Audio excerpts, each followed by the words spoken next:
આ દેશની જનતાની બહુ મોટી જવાબદારી છે. ભલિયું વીણના ભલા કોઈ દી નાગડા નર નો નીપજે. માં તૈયાર કરે છે, માં જન્મ આપે છે, માની જવાબદારી છે. મહાભારતના યુદ્ધના મેદાનમાં અભિમાન્યુ જ્યારે લડ્યો, હાથ કોઠા વિંધવા માટે ગયો, 6 કોઠા સુધી ઘમનશાણ યુદ્ધ કર્યું. ગરજત સુભટ પહેરી ન ફરી દરનાદ ભયંકર નોબત કો મારું રાગ બટન ભલો લગતો ઉછળે ઉકળે રત બીરન કો બાજે ઢોલ ભેરાવ સમર સડ્યો ઉત્સાહ બઢાઈ સુજોશ પહેર્યો મહાભારત યુદ્ધ ભયંકર બાજા સારથીનાથ પાર્થ લડ્યો. ઈ પાર્થનો દીકરો અર્જુનનો દીકરો અભિમાન્યુ લડ્યો, કામ આવ્યો, હાથમાં કોઠો વીંધી ન શક્યો. અને પછી સુભદ્રાજી જનેતા રોવે છે, બહુ રોવે છે. ભગવાન કૃષ્ણ કનૈયો દ્વારકાધીશ આવી અને પાહે આવીને કહે છે, બસ બંથા બેન કીધું એટલે દ્રુહકા મુકતા વધારે રોવા માંડ્યા. બેન સુભદ્રા, તું મારો ભાઈ છો, તું ભગવાન હોય કે ગમે એવું હોય, પણ ભાઈ છો, મારો વીર, મારો દીકરો વયો ગયો છે, મારો અભિમાન્યુ વયો ગયો. અને એમ કહેશો કે સાની રે બેન, કડક અવાજમાં કહેશો મને અટાણે મારો અભિમાન્યુ મરી ગયો. આમ જો મારા અભિમાન્યુની લાશ પડી છે. અને મારા વીર, હે દ્વારકાધીશ, હે મોરલી વાળા, હે મોરપીસ વાળા, અત્યારે મને સાની રહેવાનું કે છો તું? અને એ ડારો દઈને કે હા બેન વધારે રહેવા દે, શુભ થા. કેમ આવું કહેશો? તો એ કીધું, અભિમાન્યુ આજે તારો અહીંયા લાશ પડી હોય તો એમાં જવાબદારી તારી છે બેન. હે કે તારી જવાબદારી છે એટલે અભિમાન્યુ આજ મરેલો પડ્યો છે. નીચે જોઈને કીધું બેને સુભદ્રાએ, અભિમાન્યુની જનેતાએ દ્વારકાધીશના બેને, ભાઈ મારો શું વાંક? આહુડા લોવા મીડી, મારો શું વાંક? મારે કારણે મારો દીકરો મર્યો? કે હા. કેમ? કે હાથ કોઠાના યુદ્ધનું જ્ઞાન જ્યારે હું આપતો તો ને, તેથી 6 કોઠા સુધી વાત પૂગી ને, ત્યાં તો તને નિંદર આવી ગઈ, તું ઊંઘી ગઈ. ખરે ટાણે જે જનેતાઓ દીકરાને જ્ઞાન દેવાનું હોય તે ઊંઘી જાય ને, એના અભિમાન્યુ મરી જાય, યુદ્ધના મેદાનમાં કપાઈ જાય, હાથ કોઠા ન વીધી શકે. જનેતાની જવાબદારી છે. જો બેન તું જોલું નો ખાઈ ગઈ હોત ને, તો આજ હાથ કોઠા વીંધી અને બહાર નીકળી અને શિવનું આરાધન કરતો નીકળ્યો હોત. જય જય મહેશ શંકર જટાલ ગંધર્વ જલંધર સુર કાલ જય જય ગણેશ, જય જય મહેશ શંકર જટાલ. તારો અભિમાન્યુ હાથ કોઠા યુદ્ધ વિંધીન મહાદેવ હરનો નાદ લગાડીને બહાર નીકળ્યો હોત. ગુનો તારો છે. જનેતાઓને ટાણે ઊંઘી ન જાઉં. જનેતાને સાચું શિક્ષણ દીકરાને દેવાનું હોય ને, ત્યારે માતાઓ બહેનો કહો તમારા દીકરાને ધબાન ઢીકાઈ નાખજો, વંડીઓ ચડાવીને પછાડવાનો, હાવ હુવાળા ન બનાવતા, નકર તમારા ફાર્મ ને તમારા બગીચા બીજા વાપરશે. આ જમાનો એવો છે, નબળો ન કરી દેવો. હાવ વાયડાઈ નો શીખાડતા. મૂળ ક્રાંતિ હોવી જોઈએ. ક્રાંતિમાં વાયડાઈમાં ફેર છે, બેન ભેળા કરી દે ન હાલે. પણ તમારો દીકરો નીકળે ને, કોકની બેન દીકરીને થવું જોઈએ કે મારો વીર આયલો આવે છે, હવે મારે બજારે નીકળવા માંદો ન હોય, એની મજા છે. બાકી તો કેટલાય રખડે છે સ્ટન્ટ કરવાનું. કોકને બેનું દીકરીઓ નીકળવું હોય બીક લાગે, હું ધૂળ પડી આવે. એન્જોય તો ઓલા ભૂંડણાય કરે, માદણામાં પડ્યા હોય. ઉનાળાનો આડે પેટાળ ભૂંડણો પડ્યો હોય ને માદણામાં, એને પૂછજો કેમ ભૂંડણા? તો કે એન્જોય. એને ગારામ મજા આવે, એન્જોય. એમાં આપણામાં ફેર હું? એની વાત નથી. જેડે તેડેથી નથી કિરત હુંદા કામ, જો ચીરી જે ચામ તો રાણા રગત નીકળે. હા, એ ખબર પડી જાય. આજે આ કથાઓ 6 વર્ષની દીકરી ઉપર ન બનવાની ઘટનાઓ બને છે. આપ જાણો છો, આપણે કલ્પના ન કરી શકીએ કે આવું બને. સમાચાર રોજ ન સાંભળવા જેવા આવે. તેથી અમને કહેવાનું મન થાય કે એક બાજુ આચાર્ય દરજાનો માણસ 6 વર્ષની દીકરીઓ પર ન કરવાના કૃત્ય કરે, અને એક બાજુ અમારો જોગીદાસ ખુમાણ નામનો બારવટીયો જેથી વગડામાં ઘોડલી માથે સવાર થઈ નીકળ્યો. પાગા નાખતા રકાબ કવિ ધાગા ધાગા ભારી પાગા આગા જાબે નાહી ધાગા ફુગા નાખી ગાજ કંદે તોપકા કેણાકા તરી પાગા હાથ જાય તાતો બીજા રાગા પ્રભે નગા હારા નબે રાગા. અરે ટીબે જો મુંબઈ તણે આને જળ બેડા નો જાય, દરિયામાંથી જળના બેડા નાવડાઓ બંધ થઈ જાય. કા તો કે હેલે હમદર માય ઓલા જહાજ જોગી દાસિયા. તું ટીબે જુનાણા તણે જેદી ફેહળિયો ભોજે તેદી બીબડિયું બંગલે તને જુએ જોગી દાસિયા. કોના વખાણ કે મેં જાણ્યું રાણી મુએ અહીંયા રહે રેઠા રાજ, પણ ઉપાડી લઈને આજ તે તો બમણી તમણી બાવલા.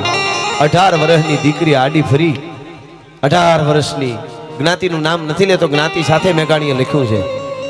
લગામ પકડી જોગીદાસ ખુમાણ બારવટિયાની, ઈ એની કરડી મૂછડિયું, ઈ એની આંખડી, અને લગામ પકડી હોળે શણગાર સજીને આવેલી રૂપના આભરણ જેવી કેવી દીકરી હતી. રૂપ એનું કેવું હતું? આમ કામને ત્રાઠી મરગલી હોય એવા નેણ, હુલંબી કોઈ કાચની પૂતળી હોય, ઉગતો આંબો હોય, રાણીનો કોળંબો હોય, ભાદરવાનો તડકો હોય, જૂનીવાડીનો ભડકો હોય, માનસરની કોઈ હંસલી હોય, હકેલો તો નખમાં હમાય, ઉડાડો તો આભમાં જાય, ઉગમણો વાવાય તો આથમણી નમે, ઓતરાદો વાવાય તો દખણાથી નમે, અને ચારે દસુના વાવાય ભાંગીને ભૂકો થઈ જાય થોડી થોડી માટીની ઘડેલી પૂતળી હોય. આવી રૂપના આભરણ જેવી દીકરી, પરી જેવી લગામ પકડી. હા હા હા હા હા હા કીધું ને હજી બોલવા જાય બેન, બે એટલું હજી નો થાય તા કે આ બોલતા નહીં બેન નો કહેતા, બેન નો કહેતા. કા જોગા ખુમાળ, કેટલા સમયથી તારી વાઈટ જોઉં છું. મારે સંસાર બહુ હારું નહીં, પણ જોગા ખુમાણનું નામ સાંભળ્યું છે તે દુણી વરી ચૂકી છું તન મનથી તને. અરે અરે અરે મારી કમરીબાઈ, મારી દીકરી જોગીદાસ ખુમાણના દીકરી બાનું નામ કમરીબાઈ હતું. સાહેબ વિચાર તો કોકદી કરજો, વાતો કરવી બહુ હેલી છે. વગડામાં 18 વર્ષની રૂપના આભરણ જેવી, એ વગડામાં રહેતા હતા એકલા, પોતાના પરિવાર પોતાના ઘરના હેરે નહોતા, અને મર્દનું ફાડ્યું એક પડકારો કરે, દહના હાથમાંથી હથિયાર પડી જાય એવા હતા. ચોકઠું ચડાવ્યું હોય ને પછી ડબુક એવા હોય તો વાંધોય નહીં. ઓલો તો જોગો ખુમાણ સાહેબ, ભુજ દાંડ યખંડ પ્રચંડ ધનુધર કોપ રઘુવર લંક કરે એવો.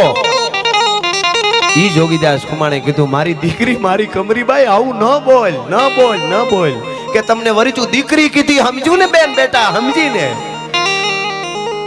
કોઈ સંતના વચન લાગે અને ઘડીકમાં પીર બની જાય જેસલ જાડેજો, એવું તો આપણે જોયું હતું. પણ આ 18 વર્ષની દીકરી, જ્ઞાતિ સાથે નામ છે પણ તારના યુગ પ્રમાણે આપણે ન લઈ. એ દીકરી 18 વર્ષની એક ક્ષણમાં જોગીદાસ કુમારના મોઢામાંથી શબ્દ નીકળ્યા કે મારી કમરીબાઈ, મારી દીકરી આવું ન બોલાય, આ તારો દેહ કાલ પડી જાય, ભગવાનનું ભજન કરી લે.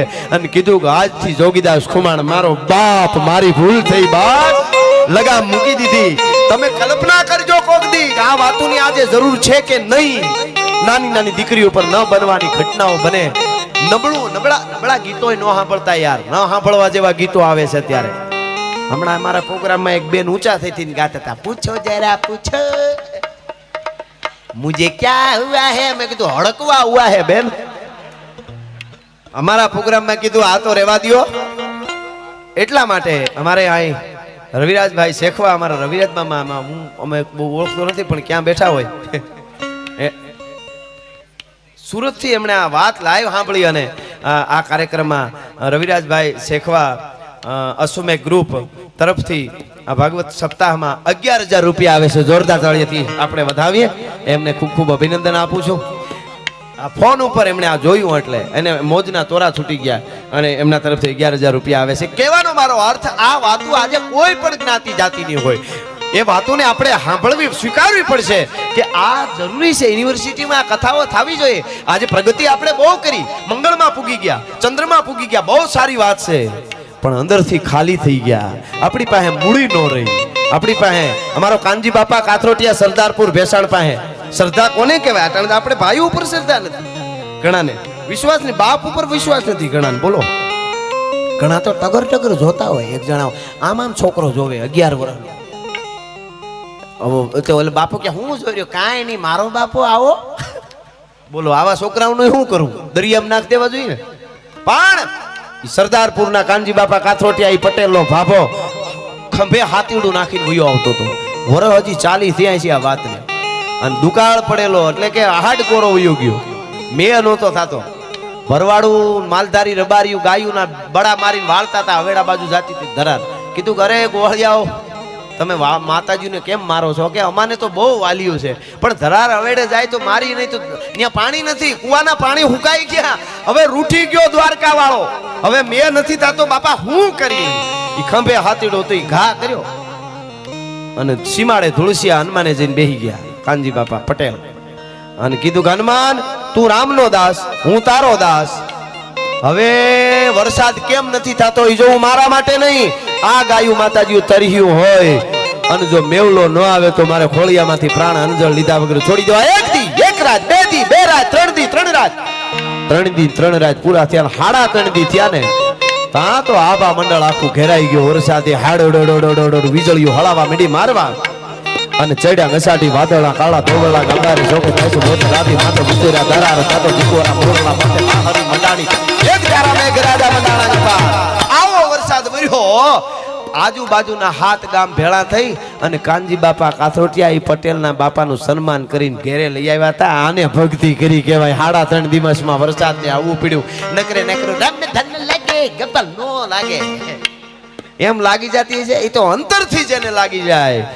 અમારા વગડામાં આ જ ધરતી અમરેલીની ધરતીમાં જ બાજુમાં વગડામાં 7-8 ઘોડલા ધીરા ધીરા ફરાડ ઉફરાડ જાતા હતા. 13 વર્ષની પટેલની દીકરી બાવળની કાંટમાં ઉકારા કરતી હતી. ઘોડા ધીરા પીડ્યા. ઘોડલી ઊભી રહી. એક સંત નીચે ઉતરે છે. હળી કાઢી. હળીના અવાજ આવ્યો. કોણ છો તમે? દીકરી બોલી, પટેલની દીકરી. કોણ છો તમે? કે બાપા અમે સંત સહી. તમે ચિંતા બેટા કોણ છો તું? અરે હું આ બાજુના ગામની પટેલની દીકરી. બાપા જે હોય સેટા રહેજો. બાપા તમારી જિંદગી બગડી જાય. હે કે તમારી જિંદગી બગડી જાય? અરે પણ શું છે? અરે મારા માથામાં ઉંદરી થઈ છે. આખા ગામે કીધું કે આ બીજાને ચેપ લાગે, તમારી દીકરીને વગડા મૂકી આવો, થોડા દી હવે જીવશે. મારા માથામાં જીવડા પડ્યા બાપા, આગા રહેજો. અને તો કે અરે બેટા એની કોઈ દવા તો ઘણી કરી, કાંઈ થતું નથી. પાણી ગોળવાળા રેડ્યા ને માથામાં. બાપુ ચેટા રહેજો. તોય કાળિયો કૂતરો છાટતો નથી. વૈદોએ કીધું કાળિયા કૂતરાના જીભમાં એવી લાળ હોય છે કે મટી જાય, પણ તોય છાટવા ન આવ્યો આ દુર્ગંધથી. બાપા તમારી જિંદગી તમને ખબર નથી આ પીડા કેવી. છેટા રહેજો. કે અમે બીજાની પીડાને ભોગવવા માટે તો આ માળાના બેરખા લીધા છે. એ હળી કાઢી પાસે જઈ કહેવાય છે કે ચલાળાનો આપો દાનો જીભ લાંબી કરીને ઉંદરી ચાટવા માંડ્યો તો તેથી આને સંત કહેવાય. ભલા માણસ, આને બેરખા ફેરવા કહેવાય. એ દ્વારકા વાળા, ઘડીક વાર મને તારો કાળિયો કૂતરો બનાવી દે, મારે આની ઉંદરી ચાટી જાવી છે બસ. અને ઘડીક થયું તા દીકરી કે બાપુ મારા કાળજે ટાઢક થઈ. મારા માથામાં આવી ઘટનાઓ આ ધરતીમાં બની છે. બુદ્ધિને એક બાજુ મૂકો ત્યારે સમજી શકાય એ આપણો ભારત દેશ છે. અને એ દેશમાં મને ગમતું ગીત આજે ગુજરાતમાં નહીં, ભારતમાં નહીં, કેનેડા હોય, ઓસ્ટ્રેલિયા હોય, આફ્રિકા હોય, અમેરિકા હોય, લંડન હોય, જ્યાં ગુજરાતી ડાયરો હોય કે ગરબા હોય, દ્વારકાવાળાની કૃપાથી, મારી મહેનતથી નહીં પણ દ્વારકાવાળાની કૃપાથી મારું આ ગીત બધે ગવાય છે. ને હમણાં દીકરીએ અદ્ભુત ગાયું. દીકરી હમણાં ગાતી હતી. શું નિર્વાબેનને અભિનંદન સાથે તાળીએથી વધાવો. કેવું શબ્દોમાં પણ ક્યાંય ભૂલ નહોતી. હું સંસ્કારને એને વંદન કરું છું, એના માતાને, એની માને. બાકી આપણે જોયું દીકરીઓ આવડી હિખાડે છે મુંબઈમાં બધે જિંચક હે તમને કરળે કાળોતરો નાગ એવા આંખોની ઈશારા કરાવે ને હાવ તમને. હું ચોખ્ખું ઘણા કહે કે દીકરી ડાન્સમાં આગળ આવે તો હું વાંધો ન, મૂળ નથી આગળ લેવી. તમે ગરબે રમો, તમે શાસ્ત્રીય નૃત્ય કરો, આપણે ત્યાં છે, પણ નકર્યું હાવ મને નથી, મારે હવે વધારે એ બાજુ જવું આવે, રેવા દો ને. હા, સિરિયલો એ હૂડ કાઢ્યા છે, વધારે બોલાઈ જાય માફ કરજો પણ રેવાય નહીં. એટલે સિરિયલનું નામ હોય પવિત્ર રિશ્તા, અને કોના રૂમમાંથી કોણ નીકળે નક્કી જ નથી યાર. છતાંય કેટલા એપિસોડ જોવામાં આવે છે. શું આપ્યું એને આપણને, તમે કલ્પના કરજો શું આપ્યું. સવારના પોરમાં મહારાણા પ્રતાપ આખી રાત નીંદર નહીં આવેલી, પરિવાર વિશે વિચારતા હતા. એટલે આરાવલીના પહાડમાં એક મોટા પથ્થરને ટેકે બેઠેલા, આમ ટેકો દઈ ખોળામ તરવાર અને બેઠા હતા. પણ નીંદર આખી રાત નહોતી ને આવી. એટલે દિવસના શિયાળાનો સમય એ છે, એટલે ટાઢી આમ તડકી, મીઠી તડકી હોય ને શિયાળાની, તો એ તડકીમાં 9:30 દિવસના નીંદર આવી ગઈ મહારાણા પ્રતાપને. કેવી રીતે નીંદર આવી ગઈ? બેઠા આમ હુતા નહીં, ટેકે પથ્થરને આમ બેઠા હતા. જરાક જોલું આવી ગયું, આમ જોલું આવી ગયું, એમાં સપનું આવી ગયું. કેવું સપનું આવ્યું ને, એમાં એક આમ ખોળામાં તરવાર પડી હતી ને, એક તરવારની મૂછ ઉપર હાથ કર્યો ને એક મૂછ આમ કરી રાણાએ, મહારાણા પ્રતાપે. બસ આટલું થયું, તાર નીંદર ઉડી ગઈ, આમ જજકી ગયા. અને પછી ઊભા થઈને હાલતા થઈ ગયા. સામે એમના પત્ની બેઠા હતા, અજબદે પવાર, મામરક પવારની દીકરી. સાહેબ આપણે એમનેમ નથી ભારત કહેવાતો. આ નકશો જે ભારતનો આમ છે, ઈ જ ખાલી ભારત એવું ન માનતા. ભારત એટલે શું? નકશો ભારત છે એ હાસું, પણ ભારત કોને કહેવાય એના ઉપર કલાકો સુધી નહીં, યુગો સુધી બોલાતું આવ્યું છે ને હજી બોલાશે. પણ હું તમને કહું, અજબદે પવાર વર્ષો કાઢી નાખ્યા વગડામાં, આન બાન ને શાન આપણા માટે, આપણે હિન્દુત્વ તરીકે ઊંચી છાતી રાખીને હાલી હગી એના માટે. એની પત્નીએ કોઈ દી ન કીધું ક્યાંક પિકનિકમાં લઈ જાવ નહીં. આ નાની વાત નથી હો. નક્કી એને નો કે હાલો એકચ્યુઅલી જવું પડશે નહીં તો રસોઈ નહીં બને. આની વાત નથી બેનું કે આ ક્યાં કાઢ્યું ન કરે પણ ખેર આ તો મૂળ વાત ઉપર આવી જાઉં અજબદેવ પવાર એમના પત્ની એમની નજર પડી એટલે અવાજ કર્યો રાણાજી નીંદર આવી ગઈ હતી કે નહીં હમણાં મહારાણા પ્રતાપે કીધું હા રાજપૂતાની જરાક રાતે બરાબર નીંદર નહોતી આવી ને તો બેઠા બેઠા જરાક જોલું આવી ગયું કે નીંદરમાં તમને સપનું આવ્યું એવું લાગ્યું રાણાજી એના પત્ની કહે છે કે આ જરાક સપનું આવી ગયું આળ પંપાળ જેવું એટલે રાજપૂતાણી કીધું સપનું જે આવ્યું હોય મારે પૂછવું નથી પણ તમને હમણાં સપનું આવ્યું ને એ ઘટના હકીકતમાં બને તે દી એને જવા દેજો સપનું જે આવ્યું હોય પણ એ સાચી વાત તમને સપનું આવ્યું એ સાચું જ બનશે તમારી મુખાકૃતિ ઉપર મને લાગ્યું સાચું સપનું બનવાનું છે એ આવ્યું હિતા નામની નાડીમાં જ્યારે જાય ને જીવ ત્યારે સપનું આવે એ સાચું બને સાચું જ બને છે તમને સપનું આવ્યું હોય પણ એ ઘટના સાચો સાચ બને ને તેથી એને જવા દેજો આટલું તમારી પાસે માંગુ છું પરણીને આવી તેદુની કાંઈ માંગ્યું નથી રાણાજી ઘૂમરી ખાઈ ગયા રાજપૂતાણીને ખબર કેમ પડી મને હું સપનું આવ્યું પણ પૂછ્યું નહીં કાંઈ વાંધો નહીં ક્યારેક પૂછી લઈશ એ વાત ઉપર 6 મહિના વયા ગયા 6 મહિના પછી જે રાણા પ્રતાપને સપનું આવ્યું હતું એ ઘટના સાચીને બની સપનું શું આવ્યું હતું એ જ ઘટના બની એ વાત કરું સપનું એ જ આવ્યું હતું ઘટના એ બની 6 મહિના પછી મહારાણા પ્રતાપ ચેતક ઉપર સવાર થઈને જતા હતા અરાવળીની ગાળીઓમાં એકલા નીકળેલા ખેલવવા માટે અને અકબર બાદશાહ શિકાર કરવા માટે નીકળેલો હારે શિકારી કૂતરાઓ ને એના સાથીદારો જાજા બધા અરબસ્તાની ઘોડા ઉપર અને અકબર બાદશાહ શિકાર વાહે દોડવામાં એકલો પડી ગયો શિકારી 10-12 કૂતરા ભેળા અને પોતે એકલો ઘોડા ઉપર બીજા સાથીઓ જુદા પડી ગયા અને સામેથી અરબસ્તાની ઘોડા ઉપર અકબર બાદશાહનો ઘોડો આવે બાગડધામ બાગડધામ બાગડધામ બાગડધામ આ બાજુથી મહારાણાનો ચેતક ધુમાપડ બાગડધામ ધુમાપડ બાગડધામ ધુમાપડ બાગડધામ આમાં બે આમ ભેળા થયા થોડોક દૂર રહ્યો અકબર બાદશાહ મહારાણા પ્રતાપ ઓળખી ગયા કે આ તો અકબર બાદશાહ છે એ તો એના મૂળ પોશાકમાં હતો એટલે પણ અકબર બાદશાહ રાણા પ્રતાપને ન ઓળખી ગયો કારણ કે એ ભીલના વેશમાં વધારે પોશાકમાં રહેતા રાણાજી જંગલમાં એટલે એને એમ કે કોક ભીલ છે એમ એટલે અવાજ કર્યો અકબર બાદશાહે એ જવાન ઇધર આવ મહારાણા પ્રતાપે નક્કી કર્યું આજ ઈ એકલો હું એકલો હિસાબ ચૂકતે કરી દેવો છે તરવારની મૂઠ ઉપર આમ હાથ ગયો આમ તરવારની ઉપર હાથ જાય કાંઈ યાદ આવ્યું 6 મહિના પહેલા મને સપનું આવ્યું હતું ઈ જ ઘટના છે આ તો હાસીન બની અને રાજપૂતાણીએ કીધું હતું કે આ ઘટના હાચીન બને તે દી એને જવા દીજો તરવારની મૂઠ ઉપરથી હાથ લઈ લીધો હા હા હા હાથ લઈ લીધો આને અર્ધાંગના કહેવાય સપનું આવ્યું હતું ને કીધું એ થયું અને હાથ લઈ લીધો ઉભા રહ્યા મહારાણા પ્રતાપ ચેતકની લગામ ખેંચી अकबर बादशाह तो ओळखतो न तो कोक जवान छे कि ए जवान इधर आओ मैं अकबर बादशाह हूँ दिल्ली का बादशाह जलाल मेरे साथियों से बिछड़ गया हूँ रास्ता भटक गया हूँ फला फला जगह है वहाँ पे मेरे साथियों सब है वहाँ मेरे तंबू है वहाँ छोड़ जा लेकिन तू छोड़ू नहीं पण અહીંથી આમ જો હામે ટેકરી ઈ ટેકરીને આ બાજુથી આમ ચડીને ઓલા ઝાડની પાસેથી થઈને ઉતરીને આમ થઈને આમ વળશો એટલે તમે કયો છો એ સ્થળ આવી જશે અકબર બાદશાહ વયો ગયો અહીંયા રાણાજી આવ્યા પોતાનો પરિવાર હતો ત્યાં પહાડમાં આવીને રાજપૂતાણીને એટલું જ કીધું રાજપૂતાણી 6 મહિના પહેલા મને જે સપનું આવ્યું હતું ને સપનું એ ઘટના આજ હાસીન બની ગઈ અને આજ એ એકલો હતો ને હું એકલો હતો પણ મેં એને જવા દીધો તો રાજપૂતાણીએ એટલું જ કીધું સારું કર્યું લ્યો બીજું કાંઈ નહીં નકર તો કે મને હુજી જાય તમે જ નથી માનતા આખો દુનિયા મને શક્તિ કહે છે આવું થાય કે નહીં આણે શું કીધું અજબદેવ પવારે રાણા પ્રતાપના પત્ની એમના અર્ધને ખબર સારું કર્યું પછી રાણાજીએ પૂછ્યું હે રાજપૂતાણી મને જોલું આવી ગયું સપનું આવ્યું તમને કેમ ખબર પડી મને આ સપનામાં અકબર બાદશાહ હામો મળ્યો ને એમ તમને ખબર કેમ તેથી પડી ગઈ રાજપૂતાણી કે બરોબર તમને બેઠા બેઠા નીંદર આવી ગઈ તમે પથ્થરને ટેકે આમ બેઠા હતા જોલું આવ્યું આંખ બંધ થઈ મારી નજર તમારા મુખાકૃતિ મુખ સામે પડી અને તમે આમ એક હાથ તરવારની મૂઠ ઉપર દીધો આમ કડક થયા મૂછું ફરકી એક હાથ મૂછ ઉપર દીધો અને આમ આમ તમે મરકી ગયા સેજ હસી ગયા મૂછ ઉપર હાથ દઈને હસી ગયા ને એટલે મને ખબર પડી ગઈ કે હિન્દુસ્તાનનો બાદશાહ જલાલ અકબરુદ્દીન અકબર બાદશાહ પોતે હામો આવે તો જ મારો રાણો મૂછ ઉપર હાથ નાખે બાકી રાંજી પાંજીની સામે કોઈ દી રાણો મૂછ ન મરડે ભલા હા હા હા દિલ્હીનો બાદશાહ અકબર હામો હોય તો જ મારો રાણો મૂછ મરડે બાકી રાંજી પાંજીની સામે કોઈ દી રાણો મૂછ ન મરડે એટલે મને ખબર પડી ગઈ સપનામાં હામો મહારાણાની હામો અકબર જ આવ્યો હોય અકબર હામો આવે તો જ રાણો મૂછ મરડે સાહેબ આને અર્ધાંગના કહેવાય અર્ધો અર્ધ ખાઈને અર્ધાંગના ન કહેવાય એટલે આ કડીમાં કહે છે